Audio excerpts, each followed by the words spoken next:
Well, welcome back, ladies and gentlemen, to the Tania Joy Show. I am so excited to be even producing a show. It has been way too long.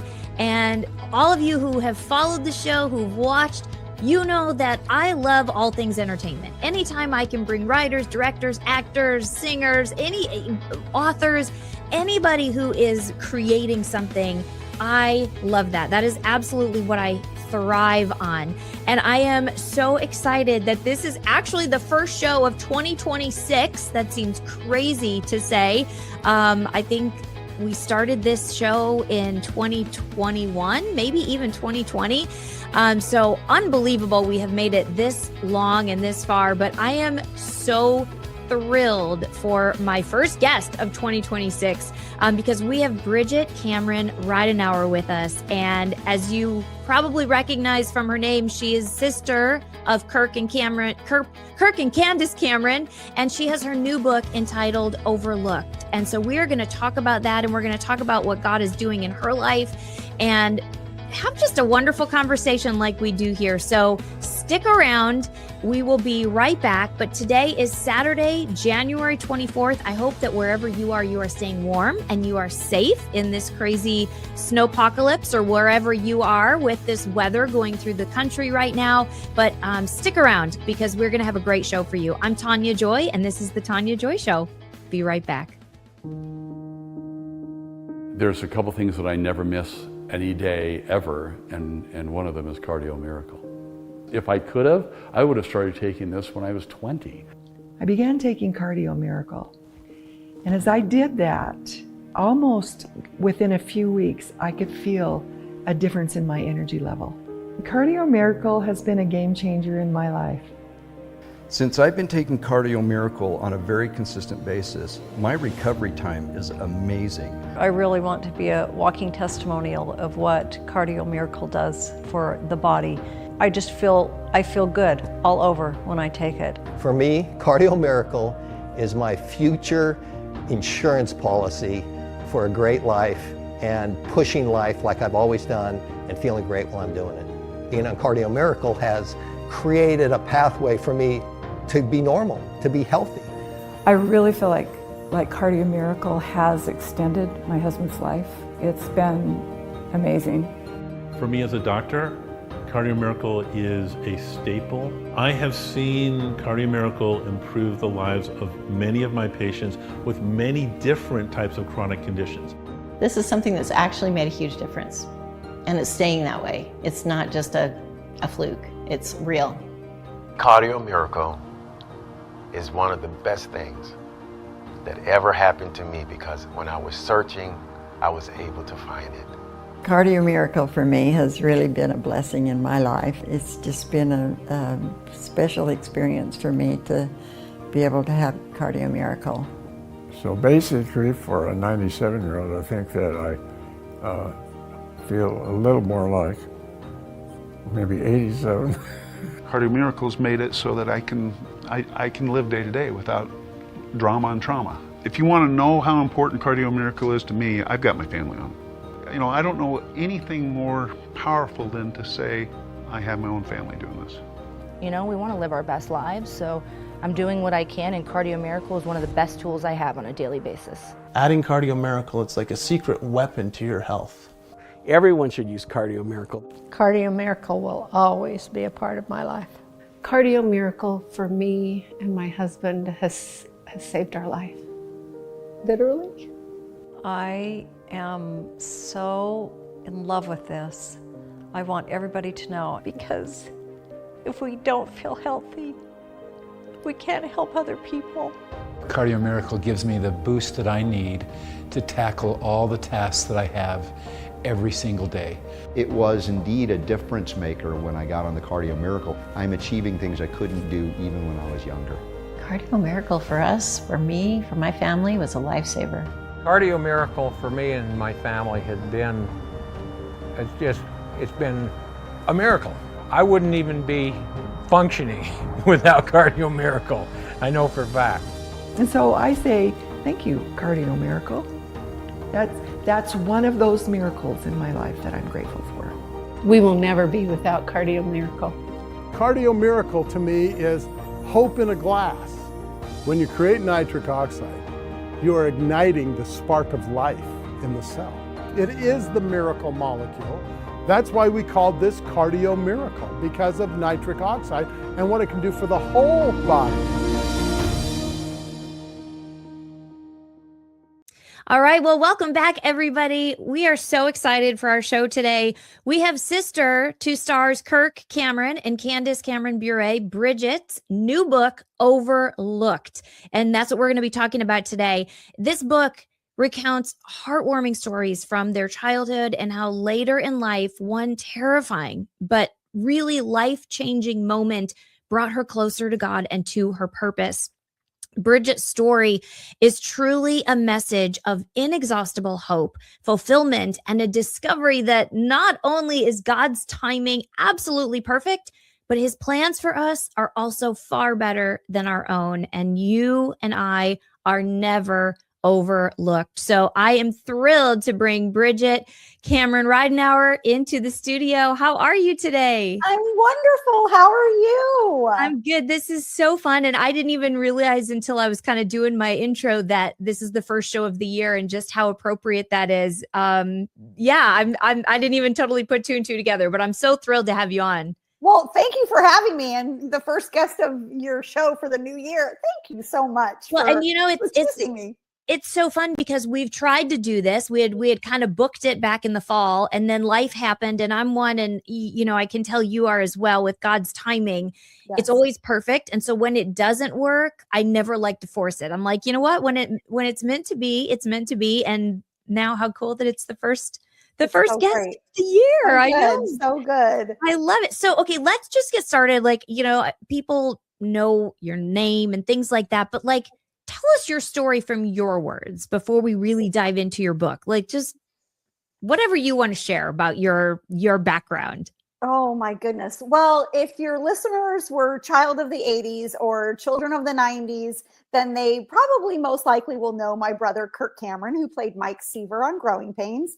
My sister, Candace Cameron Bure, she played DJ Tanner on Full House and Fuller House. And then we have another sister, Melissa, who's in between Candace and I. So Kirk's the oldest, then me, then Melissa, then Candace. Candace is the baby. This is such a great photo. I have to just say, anybody who has a brother, Kirk's face is just, you know, that's what you get when you got a brother. I love it. It's so, yeah, that's such a great photo. And it really captures just. So it goes Kirk, you, Melissa, and then Candace. Okay. Yes. And so, gosh, you know, just growing up with two siblings that like instantly became famous, really. But my story really goes back to our childhood. I was the little performer in the family. I was the one that was doing the recitals and the plays and, you know, getting the neighborhood kids together to do some kind of a play for the other parents, you know. And so it was really my dream to be on TV and to be an actress, maybe to be famous. Really didn't know at that point, but Kirk was 9, I was 8, Melissa was 6, Candace was 4 at the time. And we actually lived in an apartment building in Northridge, California back in the day. And one of the other families that lived in the same complex as us was the family of Adam Rich. Adam Rich played Nicholas Bradford on 8 is Enough. And he was doing commercials and doing movies and things like that. And his mom, Fran, actually approached my mom and said, Barbara, you should get your kids into the business. And my mom was very against it. We were so incredibly happy for Adam, but my mom just didn't want us to get involved in that kind of industry. And so Adam and his family eventually, a few years later, moved out of Northridge to Hollywood, closer to Hollywood, because Adam was working so much. So we kind of lost touch with them for a little bit. But then my mom and Fran actually ran into each other at a store. And of course they were talking, and my mom showed Fran a picture of us kids, maybe one of just a little bit older of the one that you just showed the audience there. But Fran was still like, oh my goodness, Barbara, like your kids are adorable. Kirk actually resembles Adam very much so. Wow. Let me take your picture into our agent. And my mom finally was like, you know, Fran, if any of the kids wanted to get into the business, it would be Bridgette. Bridgette is our little performer. So I'll do it for her. So Fran took the picture to her agent, Iris Burton. And at that time, Iris was the Hollywood agent of that time. Any child actor that you saw on TV, Iris probably represented them. Wow. So she took the photo to Iris, and lo and behold, a couple weeks later, we got a call that Iris wanted to see all 4 of us kids. Wow. And so we went down there and we auditioned for Iris, and she immediately took Kirk right away. She just said that he had a look that she really liked and just wanted to start him in commercials. She also took my sister Melissa, started her into some commercials and some modeling things here and there. Candace was 4 at the time, and she said, I don't start kids until they're 6. So bring Candace back in a couple of years. And my mom said, that's great, but we're really here for Bridgette. When do we get to start Bridgette? And Iris said, Bridgette is really cute. She's really great. However, I do think that she's going to need some work with her teeth, with probably getting braces. So bring her back in a couple of years when you bring Candace back, and I'd love to get Bridgette started. So that eventually did happen. Candace turned 6. We went back to the agent. During that time, I did get braces. I had a lot of work that needed to be done. And at that time, Iris took Candace, but Iris did not pick me. She didn't choose me. And she said, Barbara, it's because Bridgette has braces, and I just don't have a lot of work with children that have braces. And I had a very long journey with braces. So much longer than anticipated. So my chances of really doing anything in the industry as like a main actor or actress probably was not going to happen because I did have braces. And so how old were you at that time by the time you went back? How old were you by then? Like 10, 11? Yeah, I was probably 10 or 11. I still had braces. It was just a very, very long journey. But Iris said, when Bridgette does get her braces off, bring her back because I would like to get her started. But again, that journey was so incredibly long. That could be a topic for another show, but it just never panned out for me. Because I'm kind of just coming back into this world, and I have a lot of friends, a lot of followers who are in this world. What did that feel like as a kid this was your dream? I mean, right? You were you loved performing. Like, do you remember as a kid kind of what that felt like, especially to then have all 3 of them kind of get signed? Yeah. What did that feel like? Well, in the beginning, I mean, that day when Iris said no, my mom reassured me that there would be a time for me. And again, because Kirk and Candace's careers took off so quickly. Yeah. And when they landed Growing Pains and landed Full House, we were at the set all the time. They started doing public appearances. They were doing commercials. They were doing movies. Yeah. So my parents were they were so great about it. Melissa ended up really not doing much. She kind of got out of the industry pretty quickly after she started. She just said it just wasn't for her.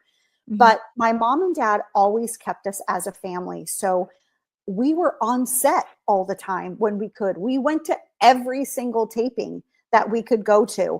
Back then, I mean, studio audiences, it was, we got to be extras. We got to be extras in Growing Pains or extras in Full House.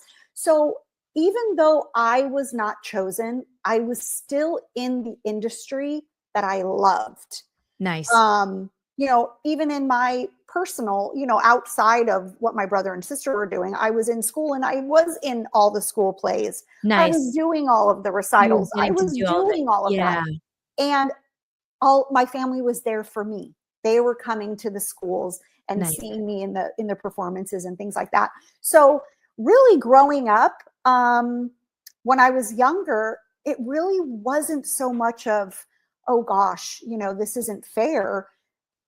because I was still kind of in the midst of everything that they were doing, and the fans and the fan clubs and the this and the that. It was still just kind of, you know, I was still part of it, but just not like in front of the camera. And it sounds like your parents did such a good job.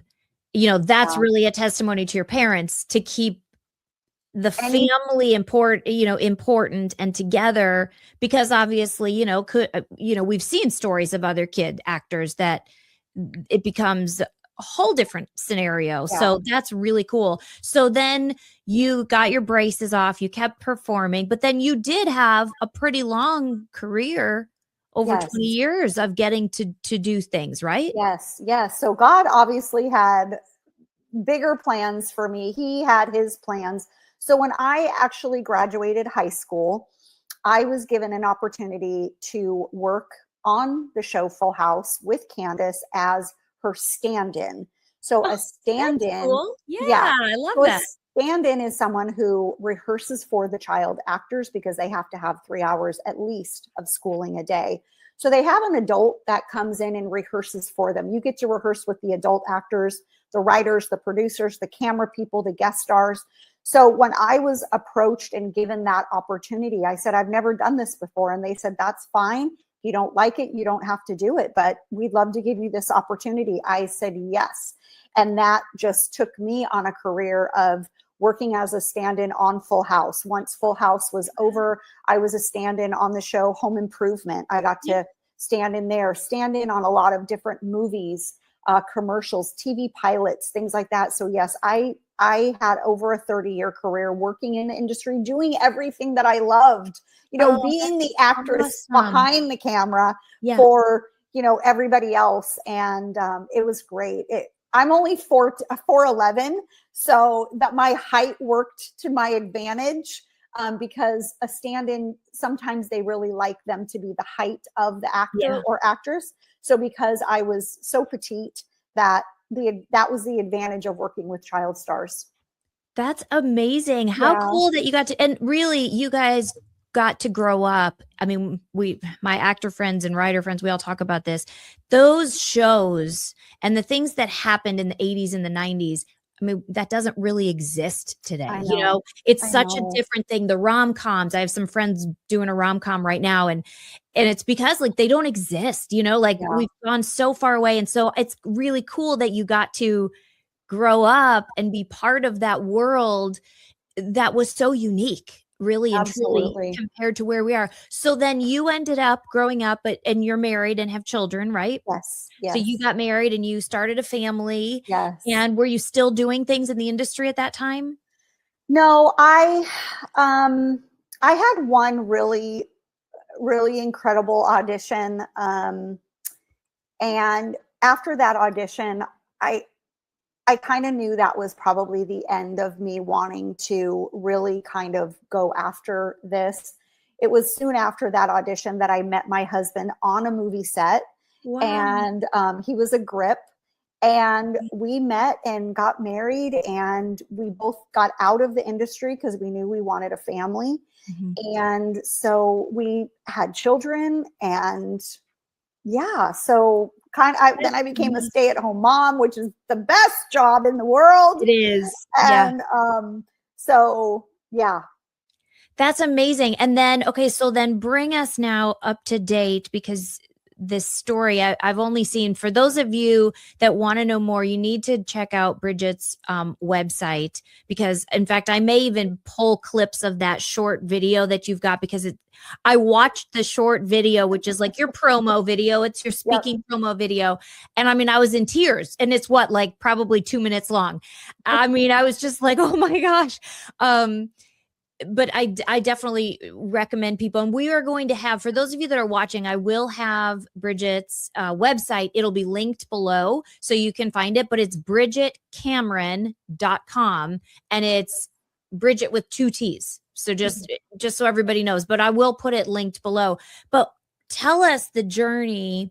Did you guys grow up in the faith? Were you? No, really? Yeah, that's one. I think that's something that people, I think when they hear the Cameron family name, they think, oh, they grew up as a Christian family. They grew up in faith, and we did not. My dad was an atheist. He grew up in a family that his parents did not really believe in anything. My mom grew up knowing Jesus, but, you know, she knew him at Christmas and Easter. It really wasn't something of her everyday childhood. And when my mom and dad got married, faith or religion was not something my dad wanted to bring into the home.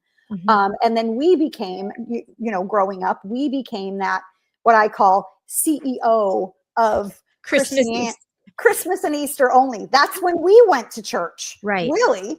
And so we did not grow up in a Christian home, but when Kirk, it really kind of turned for us and for our family. My parents, when Kirk and I are only 10 and a half months apart. Oh, so he and I are super, super close. But when he and I were in high school, our parents separated. My mom moved out, and our parents separated for about a year. And during that time, that was when Kirk, he was dating a young woman, and her family was of faith. And Kirk went to church with her for the first time. He's never heard the gospel before. Wow. And went to church, and he heard a message from the pastor. And basically the question of, if you were to die today, would you be going to heaven or hell? And Kirk really thought about that on his way home, because he thought, you know, I do all of these good things for all of these, organizations and because if you're high school, by then he had been in the industry and a main name and out there for years and years and years. He's a teenage heartthrob. You know, he was, exactly. We all had his poster in our house. Exactly. But you know, that message really, really stuck with him. And on his drive home, he thought, you know, by what I heard today, what I heard the pastor say, and going through the 10 commandments that the pastor went through that message, he said, if I were to die today, I would be going to hell. And that really hit Kirk a lot. And he was driving home that day by himself, and he just pulled over off the freeway, and he went into a parking lot, and he just talked to God for the first time, not knowing anything really, and just kind of talked with him and prayed the sinner's prayer and accepted Jesus. And that was kind of the beginning of his journey. Wow. I'm sorry if you hear my dog barking. She probably sees the Amazon truck or UPS truck. But anyway, that was kind of the start. And he just started going to church and talking to the people that he really admired, had a lot of questions. And he wasn't living at home at this point, but whenever I would see him, I was noticing a change in him. And I couldn't pinpoint what it was. You know, being the older brother, he, you know, teased and tortured his younger siblings, and that all kind of didn't happen as often. His character on Growing Pains was changing. And I was like, what is happening? And so because he and I are so close, we just started to have these, conversations. And that's when he, said, Bridgette, I accepted Jesus Christ into my heart as my Lord and Savior. And, and Kirk, what did you think? Were you like, what? I was really interested in what he was learning, because I could see the difference in him. Yeah. I could see the change in him. And even when I was younger, I looked up to Kirk because I just respected him as, as a brother and someone who just doesn't jump into things quickly. He was steady. And so I was like, okay, but Kirk never was like, oh, Bridgette, you got to read the Bible and you got to do this. And he never shoved it in anybody's face. It was like planting little seeds. Wow. When he would see our family.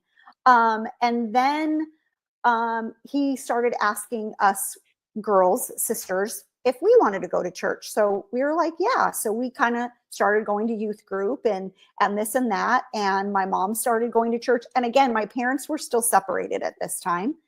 But it was just kind of this thing that just snowballed into this, you know, just having this faith and knowing who God is and knowing Jesus Christ and his love for us and having a personal relationship with him. And when I was 16 years old, Kirk was 17, I was 16, we were at a church worship concert and the pastor gave the invitation, just like Kirk heard. And I sat there just bawling my eyes out. And Kirk said, do you want to go up? And I said, yeah, I think I do. And so Kirk went up with me to the stage, and that's when I accepted Christ into my heart. And that was kind of the journey. And it's interesting because I'm still, even to this day, like I'm amazed, but I'm not amazed because God is so good and God knows what he's doing from the very beginning. But the fact that God chose us and our family to be in Hollywood where it is so dark. Yeah. That God had his hedge of protection and his hand over our family, even though we did not have a relationship with him, a personal relationship. He knew what was going to happen and where Kirk and where Candace and where, you know, my sister and I, where we were going to be in our ministry and what we were going to be doing. And he just had his hedge of protection over us because, as you know, it could have gone a really different direction. A whole different way, especially I mean, with all the things we have learned about that time in Hollywood, that's amazing. And it does it's really how cool. And I have a prodigal daughter, and I always love hearing these stories where you go, God had his hand over things. Yeah. Even when you didn't know, even when you weren't expecting it, when you weren't looking for him, he was still looking and pursuing you. And that is such a cool message, just one little blip of message of your story that I want to just extend my story just a little bit so your listeners know. My parents stayed married. They never divorced. So my dad became a believer. He was a teacher for 30 some years. And so he had a lot of questions. Yeah. But he did accept Christ into his heart, a believer. My brother got to baptize him on a men's getaway together.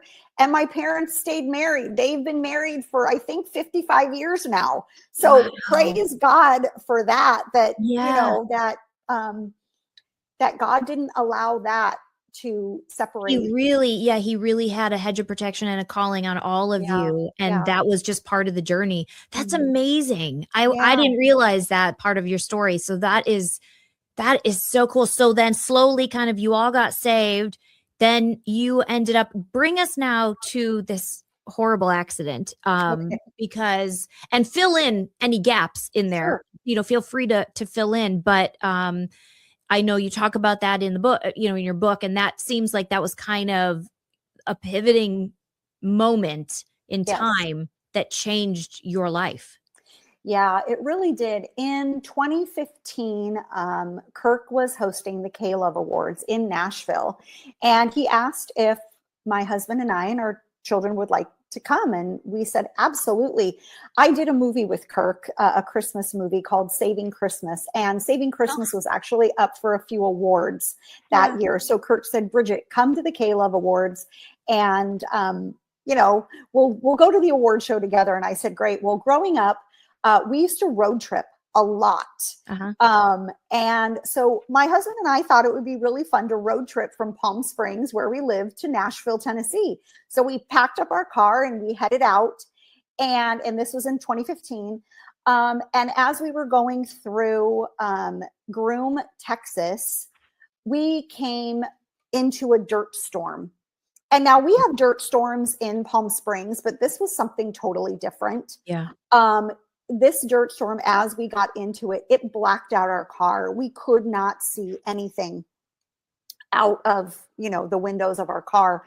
And so we turned our hazards on. And now the road that we were on, it's a 2-lane highway going each direction with a grass median in the center.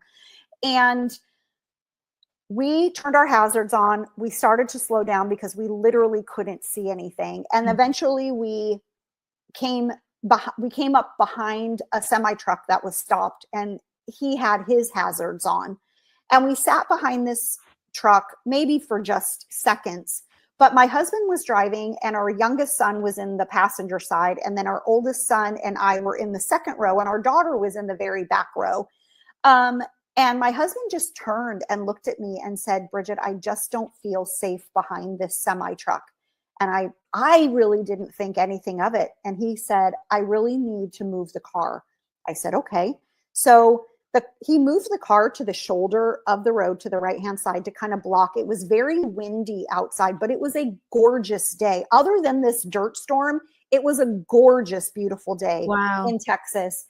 And really quick, now your husband is saved also? He was a believer by the, okay. Yes. Yeah. And so we moved to the shoulder of the road to help, block us from the wind. And no more than seconds after we had moved the car, a semi truck came from behind us going full speed, didn't stop. And it slammed into the semi that we were just behind.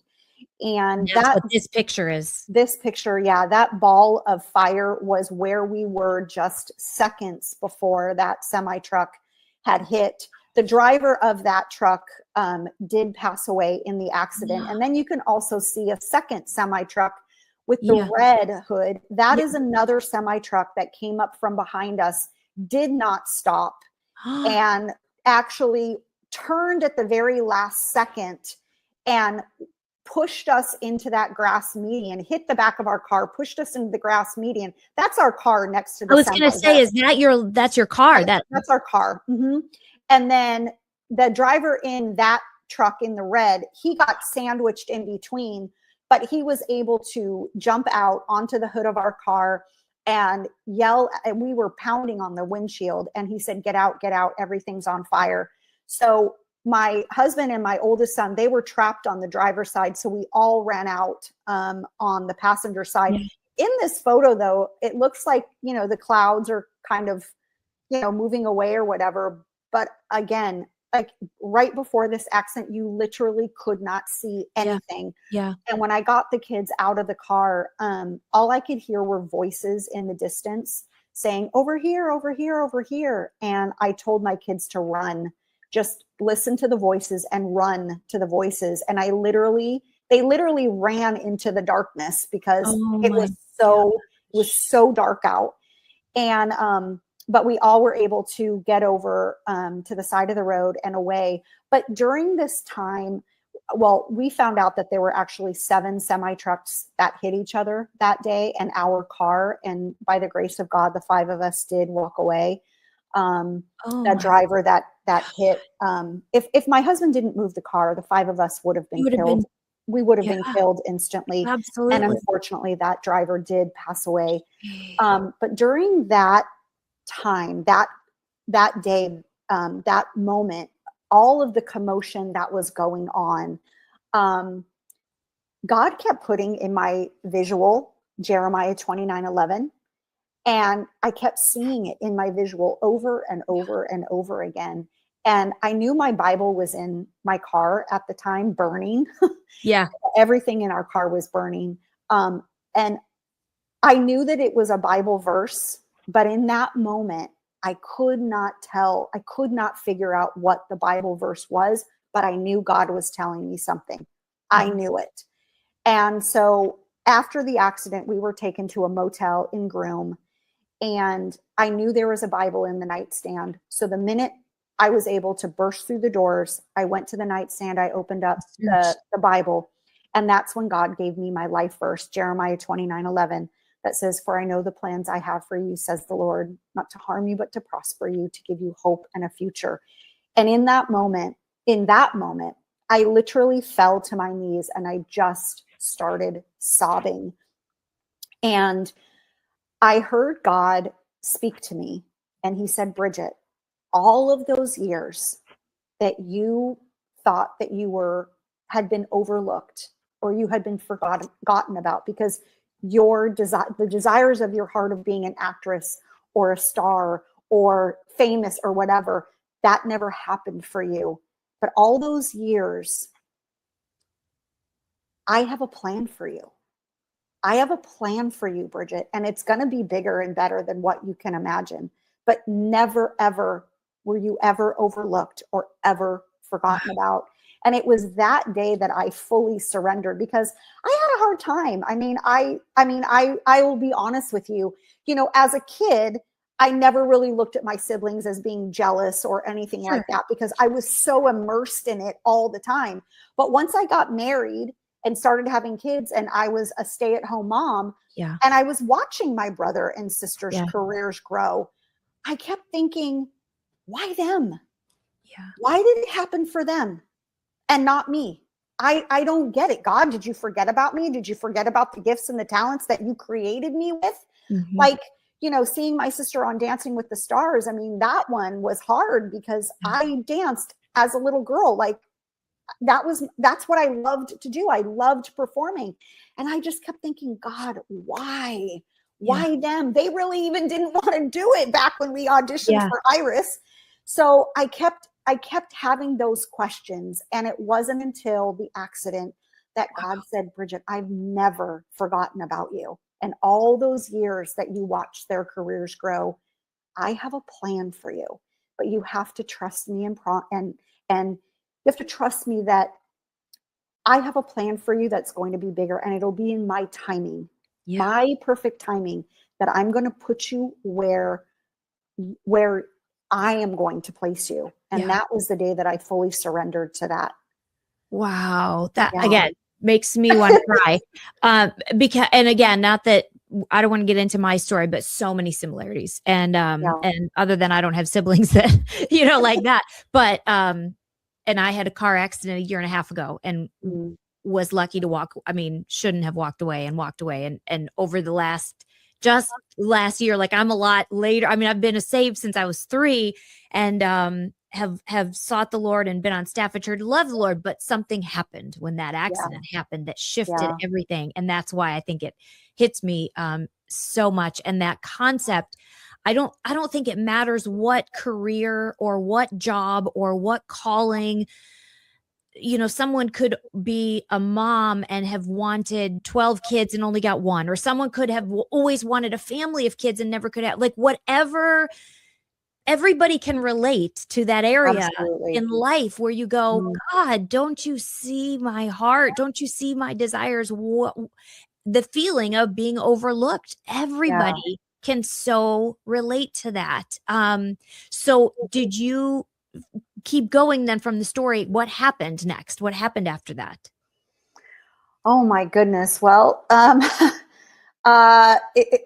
I like to call them God winks. I mean, really from the day of the accident, I mean, God just had his hand in everything. Like I said, we walked away from that accident. We didn't have a scratch on us, but the people that God put in front of us was just incredible. We ended up making it to Nashville, you know, doing that whole thing. And I wanted to go home. I told my husband, I said, I just want to be on the couch with my blanket, my cup of ice cream. I just want to be in my safe spot. And my husband said, no. He said, Satan is not going to win. This accident is not going to define us. And we are going to Nashville. We are going.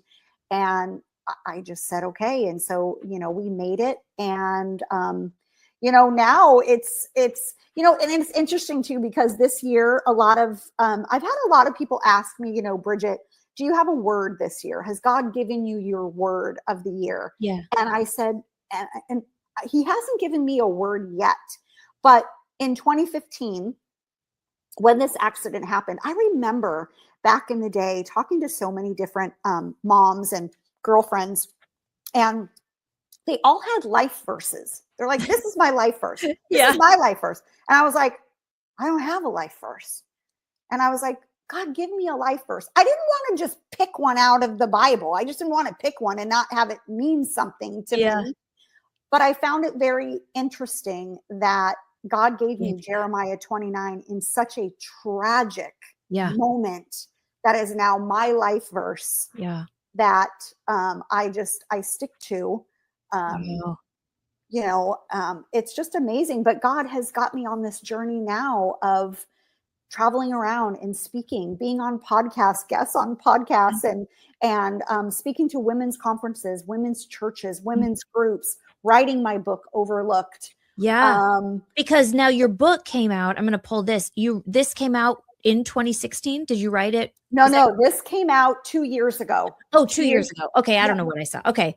So this came out 2 years ago. Yes. So did you know from that moment, like, when did you know? At what point did you go, I'm going to write a book about this? Well, it started when I started doing my speaking events. Yeah. So I just, started asking some friends and pastors and people that I knew. And I said, hey, I have a story and I'd love to share it. And they welcomed me into the church and I started speaking. And afterwards, women were coming up to me going, do you have a book? I have a friend that couldn't come today.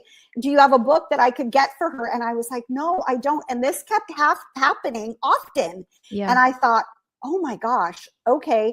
And then again, God just put on my heart and he said, it's time to write a book. And I'm like, what am I going to write about? I'm thinking, like, what in the world am I going to write about? You know? Yeah. And I thought, okay, wow, okay. And so I knew that I wanted to have a co-writer. So again, God just put the right people in my path to have an amazing co-writer, Renee Gutteridge. And it was funny because we were connected between a mutual friend, and she didn't know anything about my story. She didn't know who I was related to, but her friend said, I met this woman and she has a memoir. She wants to write her memoir. And Renee said, I don't do memoirs. And her friend said, I think you need to talk to her. And Renee for like a couple weeks kept saying, no, no, no. And she kept praying about it. And God kept telling her, you need to talk to her. You need to talk to her. So she and I connected over the phone. Still, this was our very first meeting together. Wow. I shared my story. I shared who I was. And after 5 minutes or so, she was in tears and she said, Bridgette, I want to help you write your story. And so she and I just worked on it. And about 2 years later, my book came out. And I'm so incredibly humbled. I'm so incredibly blessed. Overlooked has won 3 book awards in many different categories. It's changed people's lives. It has saved lives. Yeah. And in my story in Overlooked, honestly, when you read it, a lot of people have said, Bridgette, it was like you were sitting next to me as my friend telling me your story. When you read Overlooked, you can really hear me share my story. It's like I'm sitting next to you. And that's how I wanted Overlooked to be. I don't sugarcoat stuff. Like, even when you meet me in person or you meet me when I'm speaking, I don't sugarcoat it. I share my heart. Yeah.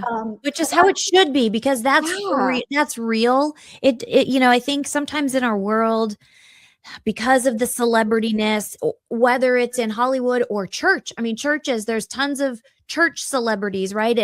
And so then I think people start to like, oh, well, we better not say it this, we better be careful. That becomes a culture. I mean, we've seen it heavily, and that is not that's not reality. Reality is we are humans. We are children of God with these beautiful spirits that God created, and we're here for a reason. And the celebrity stuff, that's just some people get, and that's just their job.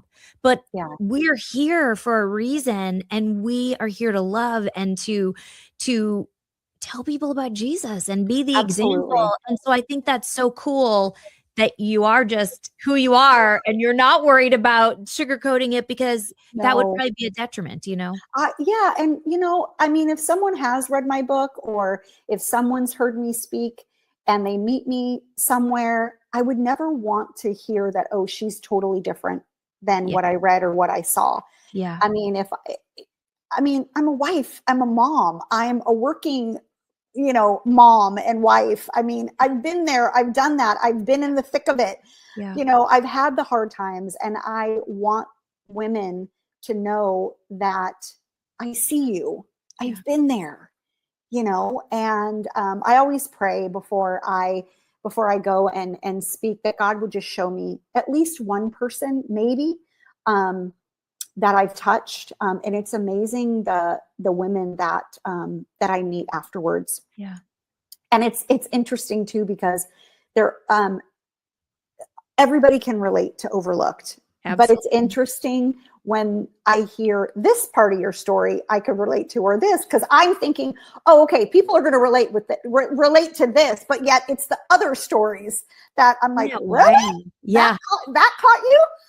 So that's interesting. That's interesting too. That is so, and for everybody that is watching or listening, you can get this book on Amazon. Is that the best place, or Amazon's the best place? Yes. Okay. Mm-hmm. I always like to ask, just because I know sometimes people have them right, and they're like, no, just send them to the website because then Amazon doesn't take it. So whatever, but that's great. So you can get it on Amazon. You can also get the Kindle version and have it downloaded right to your phone or to your iPad or whatever you use to read Kindle.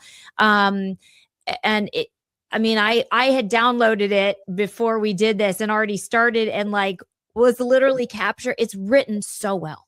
It is written so well. And I understand what you're saying because I got through the first few pages into that first chapter and was just like, oh my gosh. And then we had our show here, so I couldn't get through the whole thing just yet. Well, it's so fun. The book is so fun because, again, if you're a child of the 80s or 90s, it will take you back to that era, of big wheels and oh gosh, I love it. Thrifty ice cream, yes, and, all of that kind of stuff. But then there's really good pictures in there of some of the places and celebrities that, I got to meet when Kirk and Candace, did stuff when we were younger, and my teen heartthrobs and, all that. So it's just, the pictures are fun. The pictures are great. I just love it. And if somebody wants to book you for their church to come and speak, is the best place to do that on your website? They can do my website, or I'm all over social media. Okay. So and I have that up. We've got your Instagram there. Yeah, they can and your just Facebook. Reach out to me personally and just ask. Well, your message, and like I said, if someone goes to your website and just watches that short clip, I mean, you're very natural on stage. You're very good. I mean, of course, because you have this in you. But it's so good. And I really would encourage anyone that's listening or watching, reach out to Bridgette and get her to come to your church, to the women's meeting, or bring her into your house and have 20 women over and do something like that. I mean, seriously, let's get creative here, because I love encouraging women. That's a passion of mine as well, to build each other up, because women in general can sometimes just feel over, especially a mom. I mean, I've got 3 kids. When you raise your kid, you can feel overlooked. It gets overwhelming, and we have to encourage each other and we have to hold each other up. And that in itself, I love that you're doing. As we wrap this up, I wish we had more time. My goodness. Yes. What would be something you would like to leave everybody with? Oh gosh. Just know that God has a plan and a purpose for you. Maybe you're in that mom stage where you've got little ones and you're just in the thick of it. And because I went through that, and one of the most important jobs that you can ever have is being a mom and being, an encouragement and a light to your children, and raising your children to know Christ. To know their identity in Christ and not the culture. But, just trust in the Lord and know that God writes a perfect story. God has a purpose and a plan. So I say, give God the pen and let him write your story. And just know that the doors that get closed are not always forever. God opens bigger and better doors than you can even imagine. But God will have you right perfectly where he wants you to be. Yeah. I love that. What a great ending. I love it. I absolutely agree. I stand with you in that and absolutely love it. Everybody that's watching, you can go check out Bridgette's website at bridgettecameron.com. The link's going to be below. Also, go ahead and find her on Instagram or Facebook. Again, The links are going to be below, so you don't have to remember. Just scroll to the show notes and you'll be able to click the link, and then you'll be taken to one of those spots wherever it is that you're looking, and go get her book on Amazon. I highly recommend it. It's called Overlooked, and I really think it's going to bless you. Thank you, Bridgette, so much for being. Thank you for having me. Happy New Year. Happy New Year. Happy 2026. And the other thing I find interesting is, I don't know if you've seen, there have been all of these like throwback to 2016 for whatever reason. There's this 10. And even though this happened kind of 2015, it's still within that kind of 10 year. And I find it really interesting that you get to be here right at the start of 2016. And that's kind of this journey of the last decade. Yeah. Yeah, I know. It's so crazy. It's so crazy. But I hear you're having some crazy weather, so stay safe. Yes, they're calling for the snowpocalypse. I mean, I'm from Chicago, so this is like comical to me in many ways. You know, like the store shelves are empty. Literally, there was no white bread. I went to 3 stores yesterday. I couldn't believe it. So, you know, well, you stay safe as we continue to have aftershocks of that earthquake that happened in California. But we are safe. But God is on the throne. That's what's important. That is what's important. Well, thank you so much for having me. Absolutely. And y'all, thank you for watching and listening, and stick around. We've got some more things that'll pop up here on the screen for you. But until next time, bye for now. Hey friends, you already know the answer to this, but we'll ask you anyway. If you stay away from your favorite junk food for a month and then go back to supersizing it, will your health improve? Well, that's the thing about change. To change, we have to be as consistent as possible. And when we go back to an old habit, it's not the end of the world. We just get back at the new habit. Before you know it, real transformation is evident to you and others. That's why we offer a bunch of helpful bonuses when you subscribe to Kingdom Fuel. Kingdom Fuel is our complete nutritional meal shake. It's the simple start to a transformed life, and we'll auto ship every month so you don't run out. You'll receive 2 free shaker cups, free access to our video courses, and a monthly call with us filled with practical inspiration. Just see the link below or on your screen and subscribe today.